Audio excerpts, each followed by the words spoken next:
Hi, welcome to Soul Food Ministries and Outreach. I'm Henriette Hobson. Thank you for tuning in. Welcome to No More Jim Crow Ministry and all the ministries that are here because this is all about ministry. My life is a ministry. So,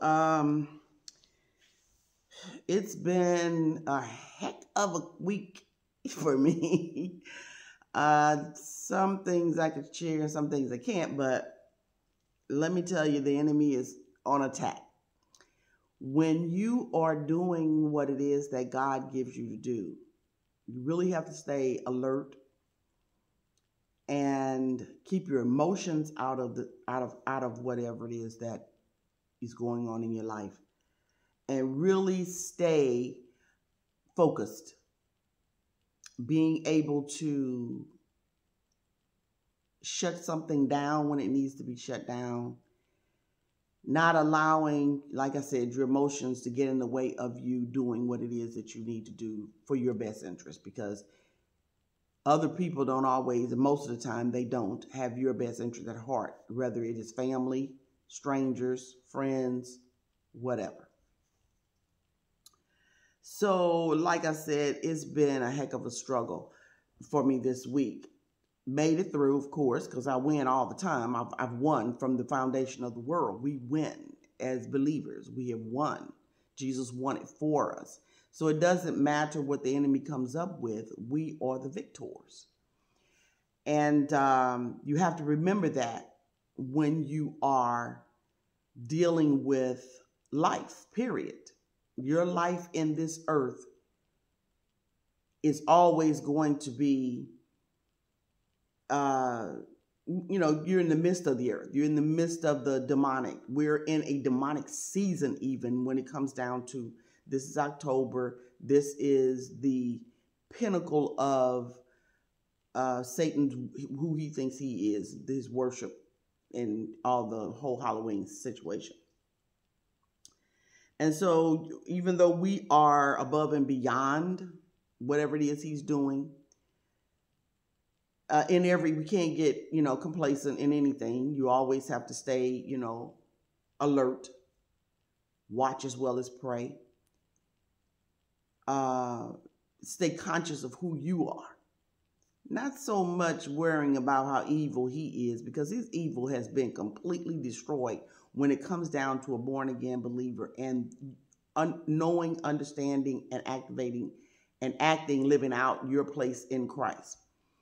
Sometimes it doesn't feel like, especially when you kind of get off kilter with just not being focused and paying attention, or feel, like I said, letting your emotions get in the way, and the thing is, the enemy is very good at trying to compound those things, he'll come bam, bam, with one hit. And then, while you're trying to gather yourself, if it stunned you at all, and whether it does or not, he's there with another. He's got another one ready to come back at you. The whole point of his strategy is to pressure you, make you feel overwhelmed, get you into either a self-pity mode, an anger mode, whatever it is. Fear is top number one. Just remember that. Fear is number one in his tactics. He'll start with a spirit of fear that you don't even know is a spirit of fear.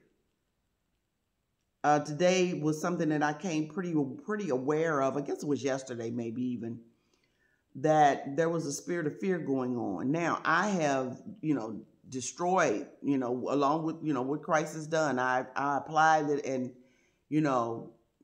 just took down the enemy. But he is constantly, because it's all he's got, it's fear. And fear, everything else rides under that fear.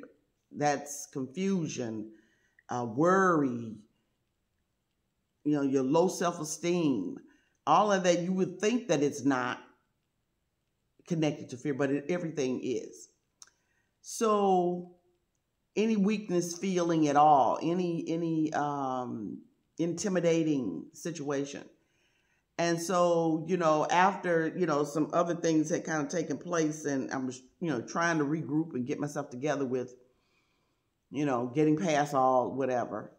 we were in one of our local parks here, and actually the major one. And a lot of people are taking, it's fall time, of course, it's beautiful outside, and a lot of people are taking a lot of photos. They're having professional photographers and videographers to come out and to photograph them in parks that have pretty trees and the areas and what have you, and a lot of anniversaries, engagements, you name it, weddings, so forth and so on. So a homecoming, because this is homecoming season in the fall. So anyway, there was this white couple that was walking from where, I don't know, that they were walking. And, I was in a pretty good mood, and we were driving up toward them, and I kind of glanced to the side. When I looked to the side, there this lady was in this fluffy white look, kind of ballerina looking, short wedding looking outfit. I don't know if it was part of the, I don't know if they had just gotten married or what the situation was. And this guy, he was in a tuxedo, big burly guy, like he was a bodybuilder or something, But he kind of was purposely, I guess, now that I look back at it, walking with his body turned away from the street. He didn't want to be, I guess, no attention to him for whatever the reason. I don't know what that was. So anyway, and I thought, oh, it'd be nice. They're walking. She had on these heels and trying to walk up this incline a little bit. And, my first response was, oh, just this little fluffy white dress was so pretty. And so I rolled my window down and I said, you guys look so beautiful. Well, she looked up with this at first, and he must have been saying something to her because I saw her eyes drop toward him. And I guess his thing was, don't respond to anybody or anything, whatever. I don't know.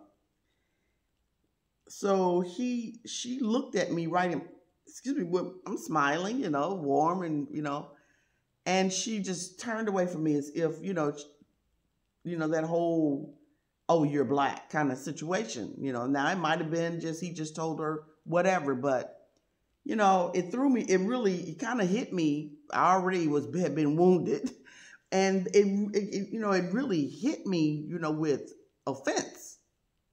So I mumbled under my breath some unkind thing, and I just rolled the window because I started to go off, and I thought, and the Holy Spirit's like, because it would just it had hit this sore spot. But see, the enemy already knew that sore spot was there, And so I said, you know what, I am not letting that affect me because it doesn't matter.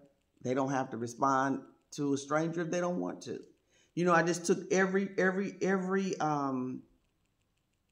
reason I could think of to think, okay, so why are you offended? They have the right. If they don't want, whatever reasons they did it for, because you were black. They did it because they just didn't want to be, whatever. But I believe it was more him, and the enemy was giving me a lot of things to do to respond to that. But I just, rolled the window up, turned my head, rolled the window up, and just kind of moved on. First of all, you think your pride has been affected. Then your, all of these different things. So you just have to remember to shut it down and not allow it to escalate.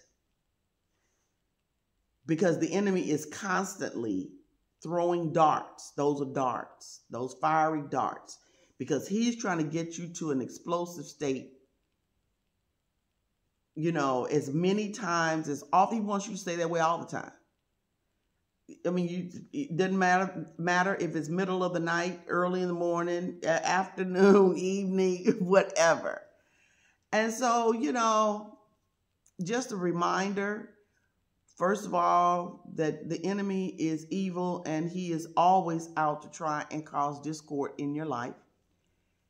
We have a political system that is going on right now and that is such a turmoil. And it's so much, negative spewing. And I know that some of it is unavoidable with Kamala coming back at what is going on against her. And she's trying to get people to hear, see, and understand the danger that they're in if they don't vote for her. It's not so much that it's her that she's more concerned about as she is the country and what it's going to do for everyone in this country.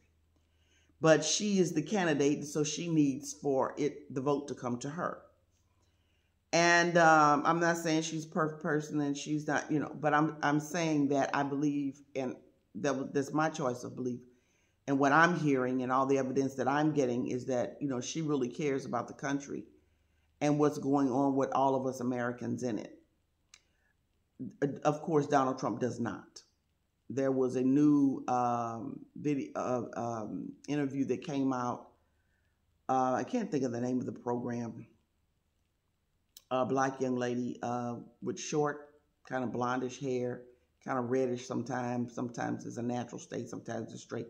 But very attractive African-American woman and very articulate, very just smart. She's, sharp. She's a journalist and she's got her own little show, whatever. And not a little, but, her own show. So, and she had I'm supposing from their way they were speaking, they were the writers and developers or what have you of,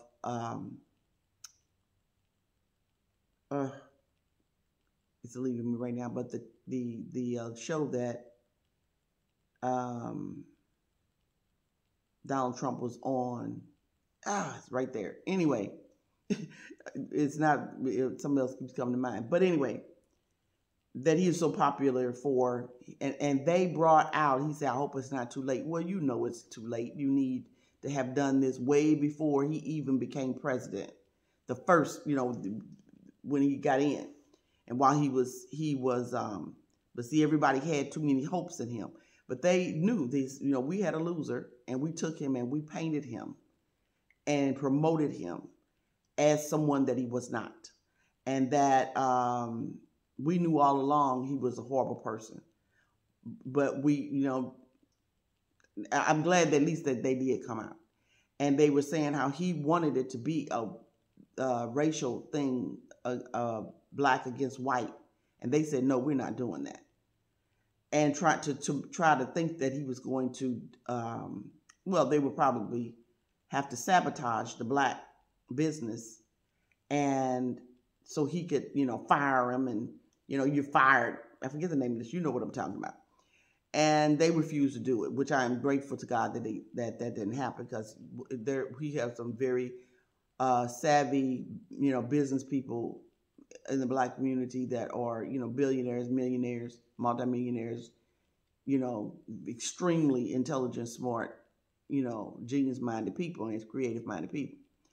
And so, he was just so sure, but he knew that what they were doing. They were painting this picture of him. And so they were going to make him look good. They were going to sabotage. You got to remember that always in everything that you're dealing with if you're African-American. And you also should remember that if you're not African-American, so that you will not be caught and made a fool out of, because that's what they're doing, is manipulating and making a fool out of not just black people, but the non-blacks as well. It's all a game played against all of us. They also talked about he was the most easily manipulated person they had ever, came across, and that he had a bottomless pit for compliments. You could not compliment him enough. He was just a sucker for it. He just had to have it. And it was never enough. And that how he had, he was a terrible business person, because, he had been filed bankrupt. I think they said then at that time, either 4 or 6 times, he had already been bankrupt. And none of the buildings that he had his name on at that point were his own. He just had his name on them. He knew how to kind of manipulate people to get them to do what he wanted and make himself look like he's somebody he was not. And so I'm like, wow, we're at the final end here. closing in on this date within, maybe a week's time or a little more. And these people that are MAGA people, they are so ingrained in this lie, in this picture that has been painted of him, and thinking that he's going to be able to do the same with the economy that he did before. And this is a totally different scenario. It was all a lie and all backed up with help. And so these people really created a monster in our country. So, there that is. Then politically, again, I wanted to address what was being addressed by, it's a big topic now about black men, trying to recruit black men for Kamala. Let me tell you something. I think it's a doggone shame that we have to even think that there's a need for recruiting black men for a black woman that is as qualified as she is to be voted for and for them to vote for. Any black man, which there's a few of them out there that is really ashamed. I'm ashamed when I see them and hear them speak, the foolishness that they're talking and how deceived that they are. What every black man should never even consider, not even once, not voting for her or any black woman anywhere. Black women have been the backbone of everything about our black communities and our black selves here in this country, for sure. They got us through slavery. Black men, the ones that did survive, they only survived because of black women.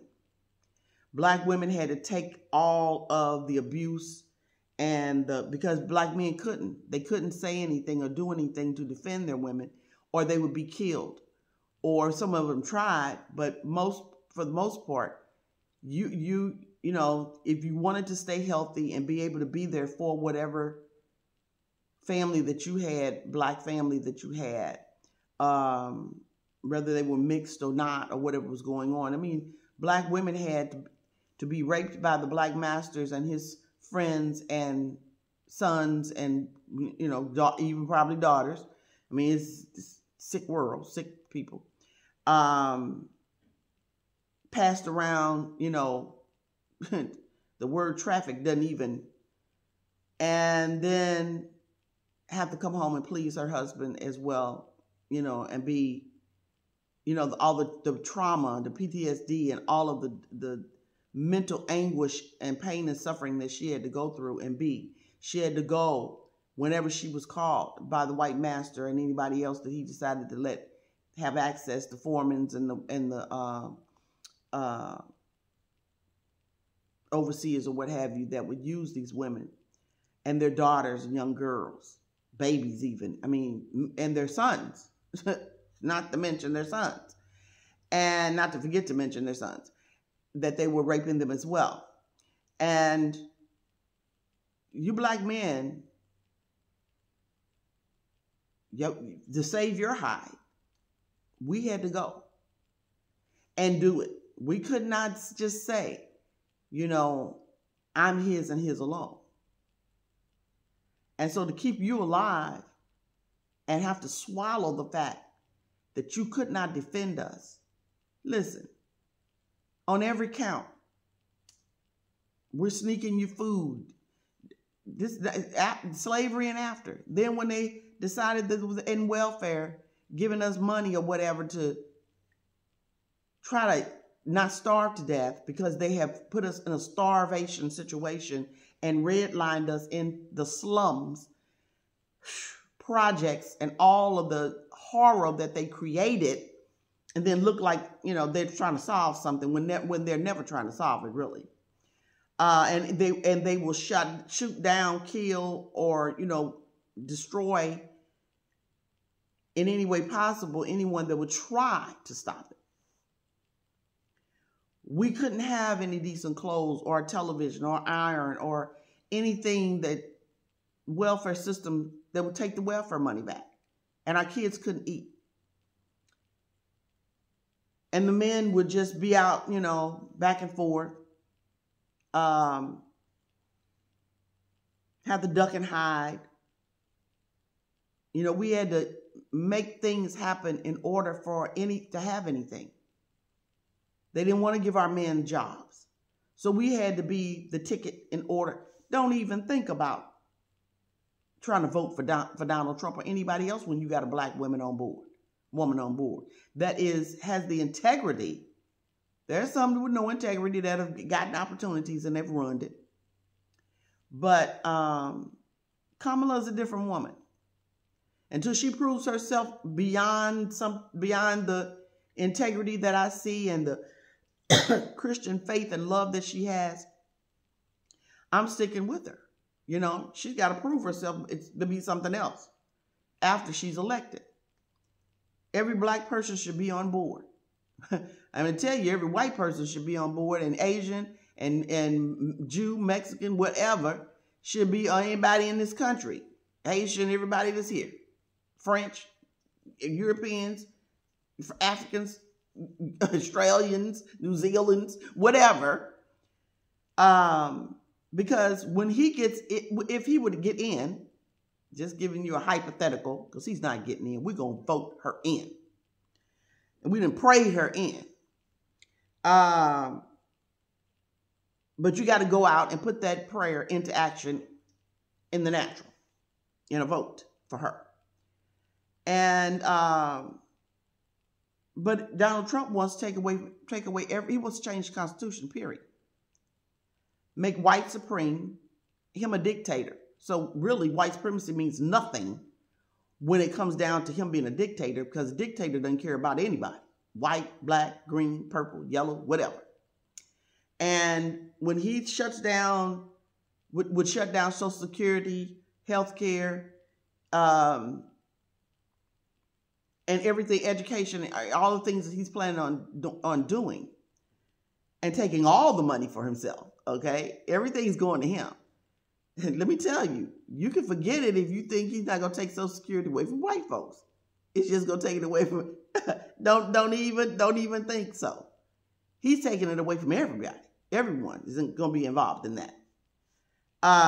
He doesn't care how many years you've worked, how much you've put in, how faithful you've been to this country, because he's not faithful to this country or anyone else. It's all about him.